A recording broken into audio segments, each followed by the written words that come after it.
자, 신경 전달 물질 계속 보면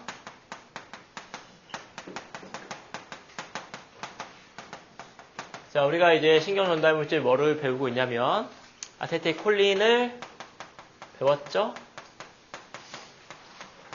그 다음에 두 번째 세션으로 뭐를 보고 있냐면 아미노산을 보고 있습니다. 그렇죠? 그 중에 글루탐산을 본 거고, 글루탐산은 EPSP를 유발하는 물질이고 수용체가 두 가지가 있다. 그죠? 암파 수용체와 NMDA 수용체가 있다. 그래서 암파 수용체는 이온성 채널로 속도가 빠르고, 그지? NMDA 수용체는 대사성 채널로 속도가 느리고, 얘가 활성화되면 칼슘이 들어와서 최종적으로 세포의 구조가 달라질 수 있다. 수용체의 개수가 달라질 수 있다. 이게 이제 장기 기억의 하나의 힌트가 될 수 있다. 까지 저번 시간에 한 거죠. 자, 그 다음에 아미노산에 이제 또 뭐가 있냐면은 글리신. 그 다음에 가바. 예, 가바라고 읽습니다. 그냥 가바. 감마 아미노 부티르산. 예. 요것들은 염소이온의 투과성을 촉진시켜서 억제성 시냅스 후 전이를 생성합니다. iPSP를 생성해. 이 정도만 뭐 기억하면 되겠습니다. 아, 이런 것들이 iPSP를 유발하는구나. 요거는 흥분성이구나. 수용체가 두 종류가 있구나. 간단하게. 세 번째는 신경전달 물질에 어떤 것들이 있냐면은 아민 계열이 있죠. 아민 계열. 아민은 뭐냐면 아민기를 가지고 있는 거야. 아미노산하고 뭐가 다르냐면 카복실기가 없는 거죠. 아미노산에서 변형이 돼서 카복실기를 떼고 아민을 가지고 신경전달 물질이 만들어지는 겁니다. 그래서 여기 보시면 티로신은 아미노산이죠. 요 카복실기가 있는데 요게 이제 변형 과정을 통해서 카복실기가 떨어져 나가고 아민기만 남아있는 이와 같은 상태가 이제 아민 계열의 신경전달 물질입니다. 그래서 티로신을 가지고 뭐를 만들 수 있냐면 도파민, 그 다음에 노르에피네프린, 에피네프린 이런 것들이 티로신의 변형 산물들이라는 얘기죠. 그죠? 그리고 구조적으로 디하이드록시 벤젠 요게 있고 여기에 아민이 추가된 것을 카테콜아민이라고 구조적으로 부릅니다. 그래서 요 도파민, 노르에피네프린, 에피네프린 이런 건 카테콜아민계 신경전달 물질이라고 표현합니다. 그냥 알고 있으면 그냥 뭐 그렇구나. 네, 뭐 아민 계열에 뭐가 있다? 도파민, 그죠? 어디서 만들어진다? 요거 예, 티로신에서 형성된다.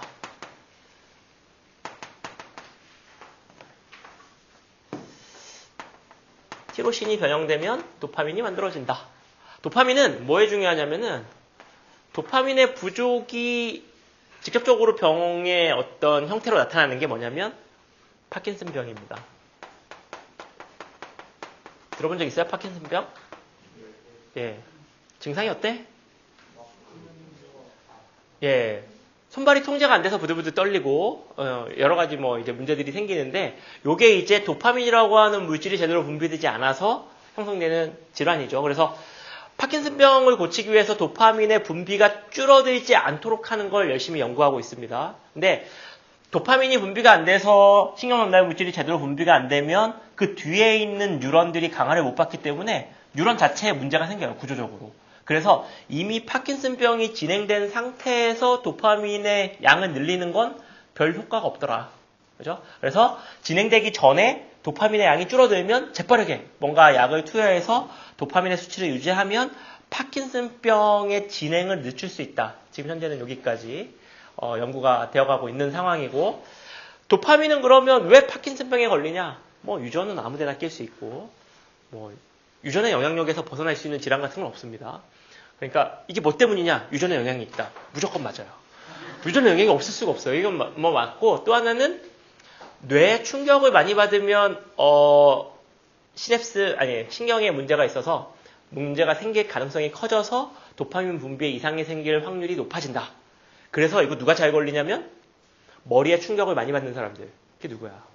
권투 선수들, 그죠? 주먹으로 얼굴만 계속 치잖아요. 그러니까 얼마나 충격을 많이 받겠어? 또 하나는 축구 선수들도 굉장히 큰 타격을 받습니다. 그래서 의사들은 권고하죠. 헤딩 절대로 하지 말라고. 헤딩이 뇌에 미치는 영향이 아주 안 좋아요.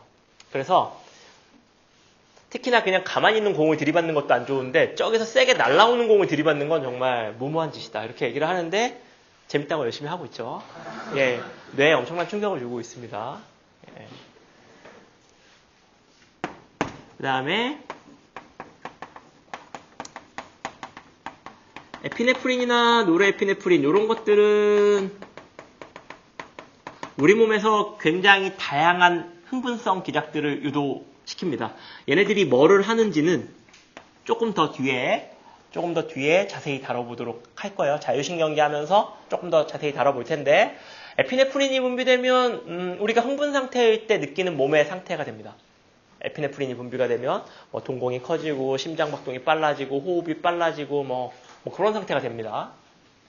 요것들 다 티로신의 변형체다. 기억해 두면 되고 또 아민 계열이 도파민 말고 또 뭐가 있다? 예, 세로토닌 들어본 적 있습니까? 세로토닌.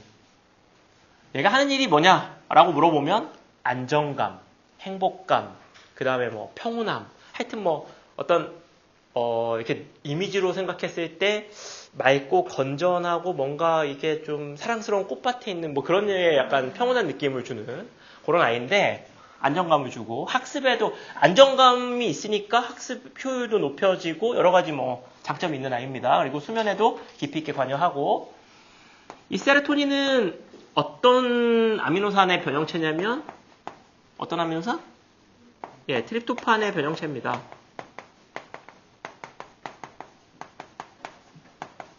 그래서 세로토닌이 많이 분비가 돼야 우리가 숙면을 취할 수 있거든요. 그래서 트립토판을 많이 공급해주면 세로토닌을 잘 만들 수 있을 가능성이 커지죠. 그래서 트립토판이 어디 많이 들어있냐면 우유에 많이 들어있어요. 그래서 우유를 먹는 게 도움이 될 수 있다. 차가운 우유를 먹으면 내 몸의 체온이 낮아지기 때문에 다시 체온을 올리기 위해서 내 몸이 활성화되거든요. 자기 전에는 활성화시키면 안 돼요. 그래서 따뜻한 우유가 좋다.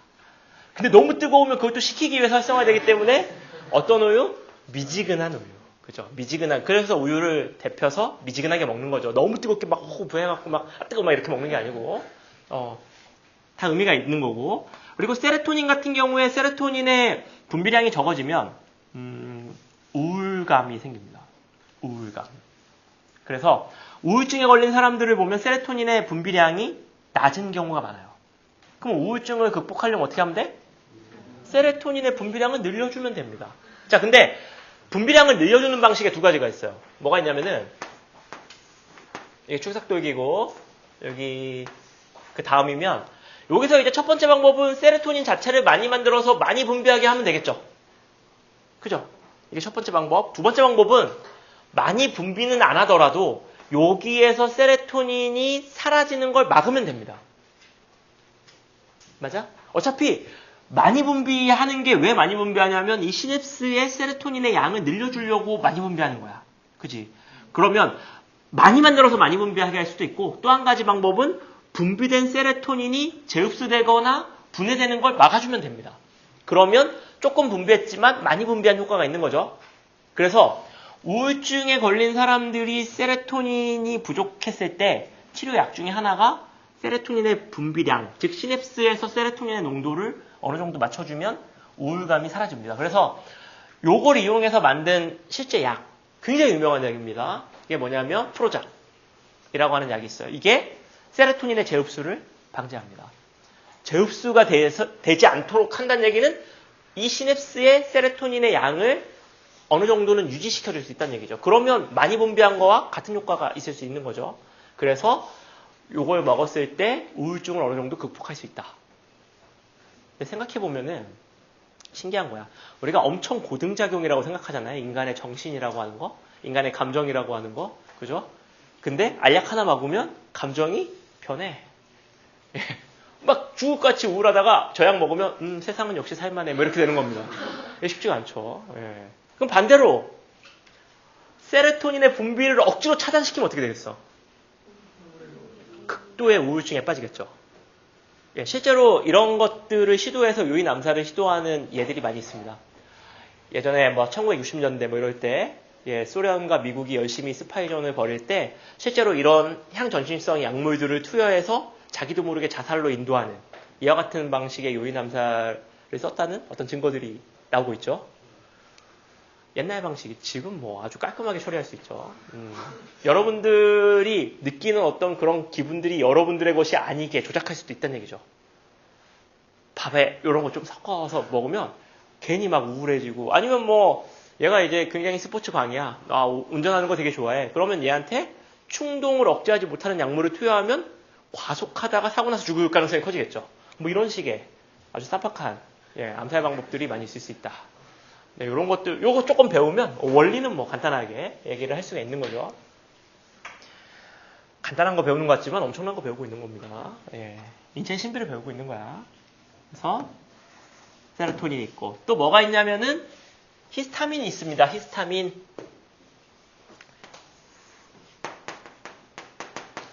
히스타민 같은 경우는 요건 히스티딘.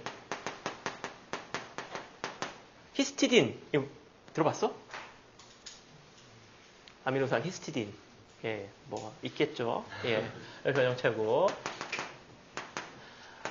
히스타민 같은 경우는 어디서 많이 쓰냐면 면역작용할 때 많이 써요. 얘가 뭐를 일으키는 거냐면 염증 반응을 유발하는 아이입니다. 그래서 히스타민이 분비가 되면 혈관이 확장이 되고 그러면 어떤 그 혈액 성분 중에 항균성 물질들이 많이 빠져나오고 백혈구도 잘 빠져나올 수 있고 거기에서 부가적으로 가려움증도 생기고 이런 게 이제 히스타민이 일으키는 작용인데 이런 작용을 하는 애가 신경 사이에서 분비가 되면 신경전달 물질로 작용할 수 있다는 얘기입니다.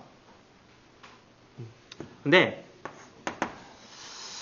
이게 이제 언제 부작용이 생기냐면은 우리 감기 걸리면은 콧물이나 아니면 염증을 억제할 때 얘 때문에 염증이 생기니까 이걸 억제하거든요.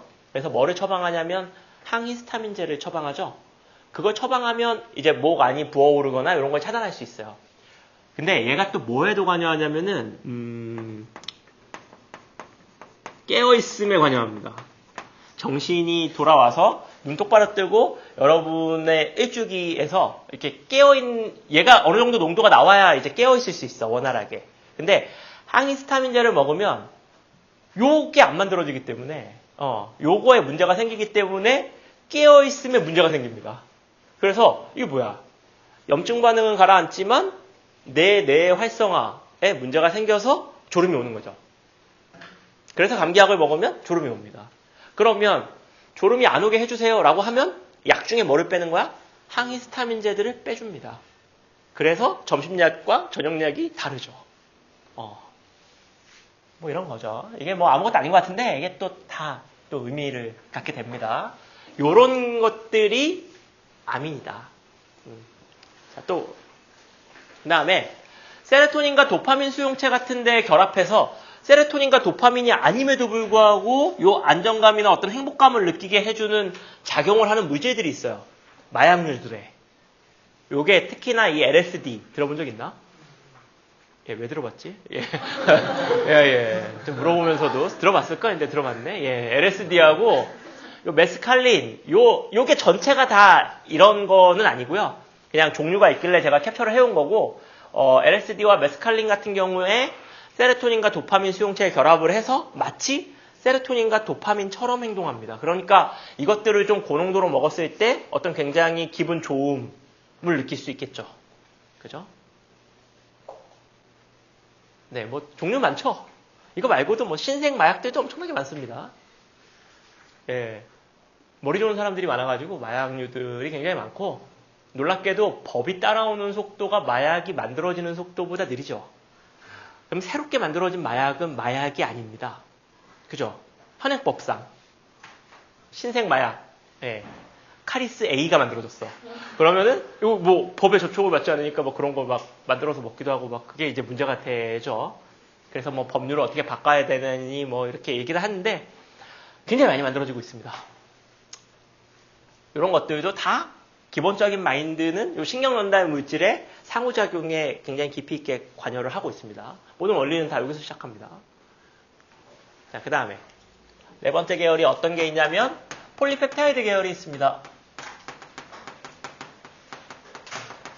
여기 보면 크기 작죠? 아미노산, 이거 아미노산 한 개죠? 아민도 아미노산 변형체니까 이것도 크기 작지? 근데 폴리펩타이드는 이런 아미노산이 여러 개 붙은 거니까 크기가 커요. 그죠? 그래서 이런 것들의 대표적인 예가 substain P.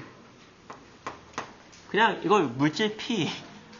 예, 그냥 아직 뭐 정확하게 이쁜 이름이 안 붙었겠죠? 그냥 P. P 물질. 아니면 엔돌핀. 이런 것들이 있습니다. 여기 보면 물질 P 같은 경우는 크기가 꽤 크죠?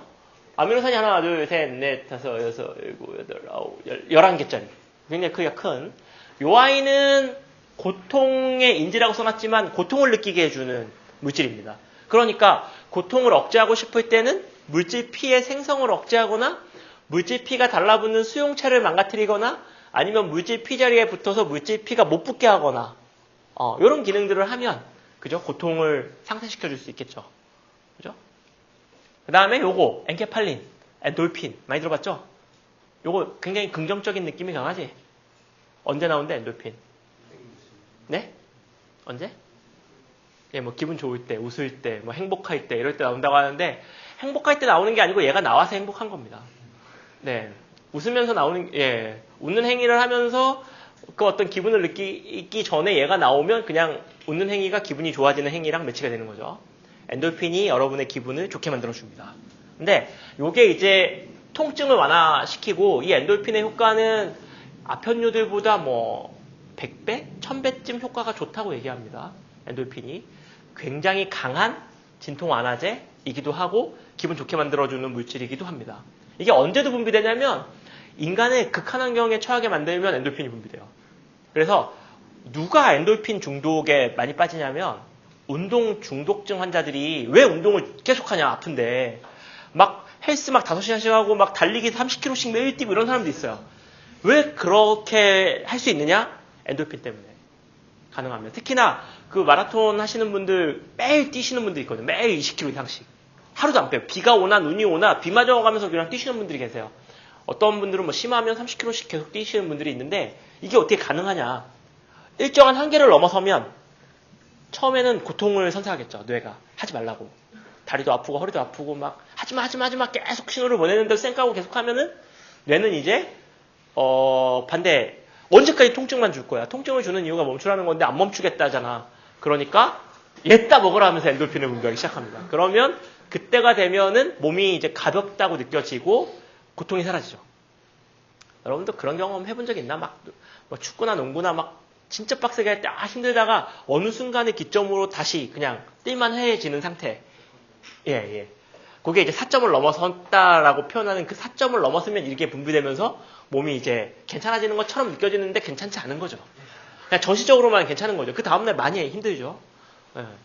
그래서 요거에 중독되면 이제 계속 그 4점을 넘기 위해서 계속 노력하게 되고 그게 반복이 되면 부서집니다, 몸이. 예.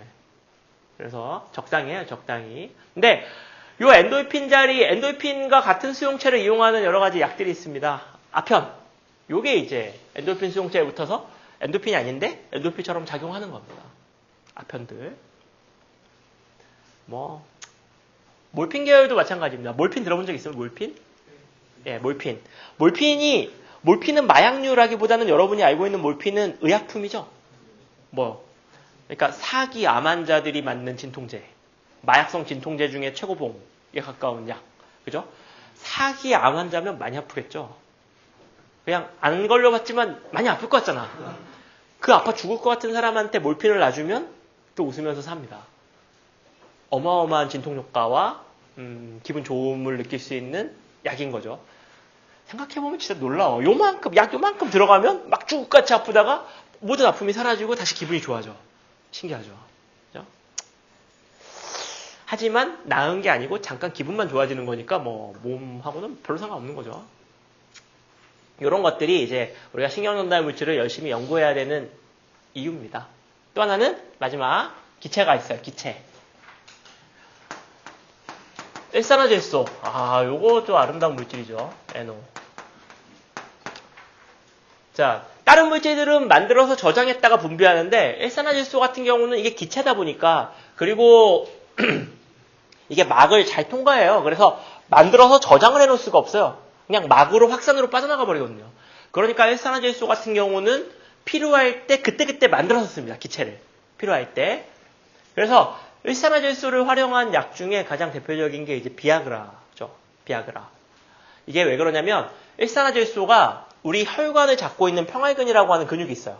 혈관의 밸브 같은 역할을 해.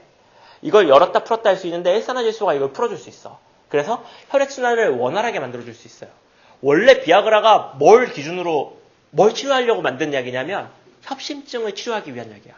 그러니까 심장이 혈관이 막혀가지고 심장이 멈추는 걸 치료하기 위해서 그 약을 처방한 거야. 그래서 혈관을 늘려가지고 혈액 막히지 않게 하려고. 그래서 처방을 했는데 사이드 이펙트가 나온 거죠. 이게 심장이 아니고 이 뭐지? 막 이렇게 되는 거죠. 이게 그죠? 이 혈관이 풀리면서 남자 생식기 쪽으로 피가 몰리면서 발기가 되는 이게 부작용이에요. 근데 부작용 치고는 또 구매자들이 많을 것 같아. 그래가지고 노선을 틀어서 비아그라라는 이름으로 출시가 되기 시작한 거죠. 그래서 요게 이제 비아그라라는 약을 먹으면 비아그라가 왜 효과가 있냐면 요 일산화질소 이게 만들어지면 이걸 이제 없애는 효소가 있겠죠. 이거를 없애는 효소를 억제합니다. 그러니까 이거를 계속 유지할 수 있도록 도와줘. 비아그라가. 그러니까 발기의 특효 약이 되는 거죠. 그건 약입니다.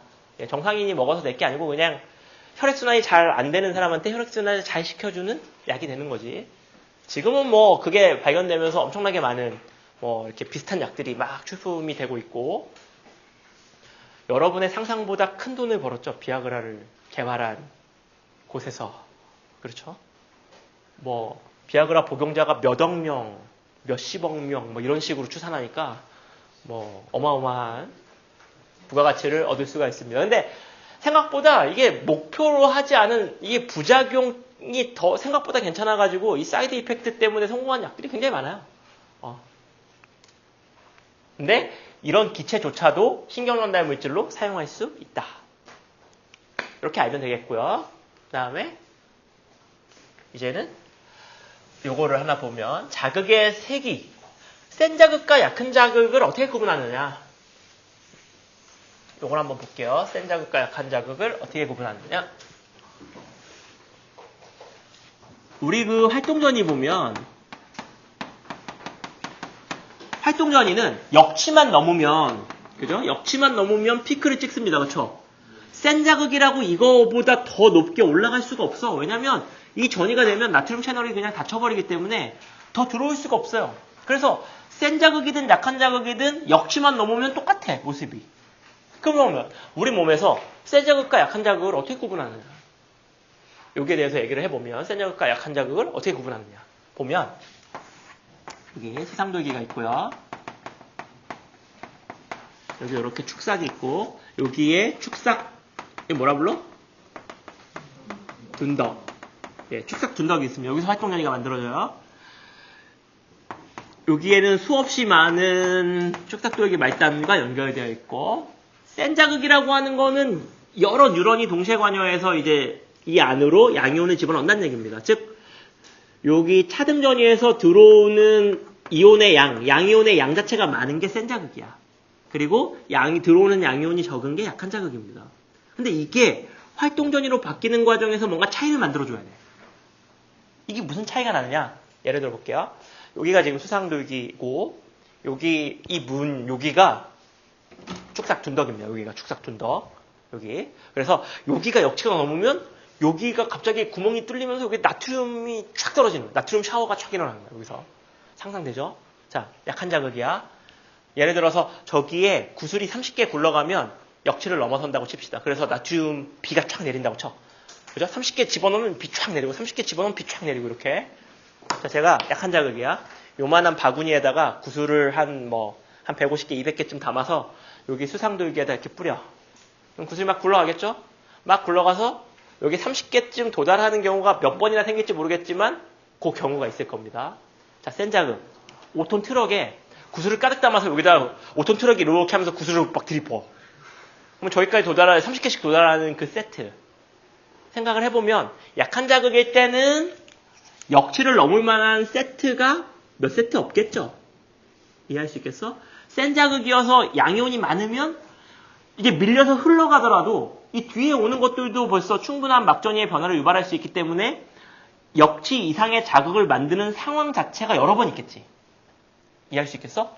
바구니를 이렇게 붓는 거랑 여기서 5톤 트럭이 이렇게 들이붓는 거랑 구슬이 떼굴떼굴 흘러가면서 저 문에 구슬 30개가 동시에 도달할 확률. 많이 부으면 더 자주 도달할 겁니다. 그러면 센 자극과 약한 자극은 어떻게 구분하냐면 약한 자극은 활동 전이가 생기는 빈도가 작은 거야. 1초에 몇 번 안 생기는 거야.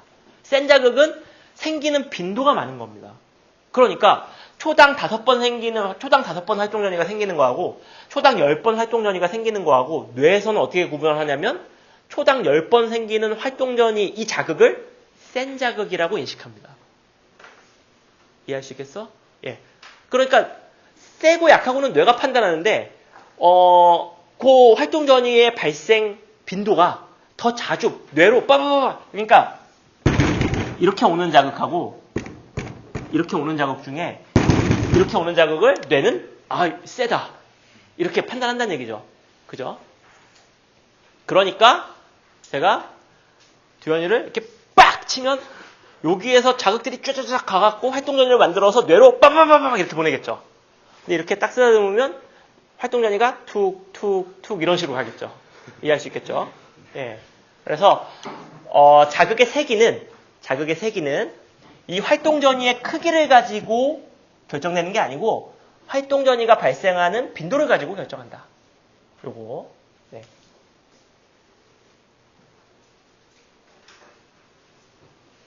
자, 이렇게 하면 이제 신경에 대한 거는 일단 흥분의 전도와 전달에 대한 거는 마무리가 되고 이제는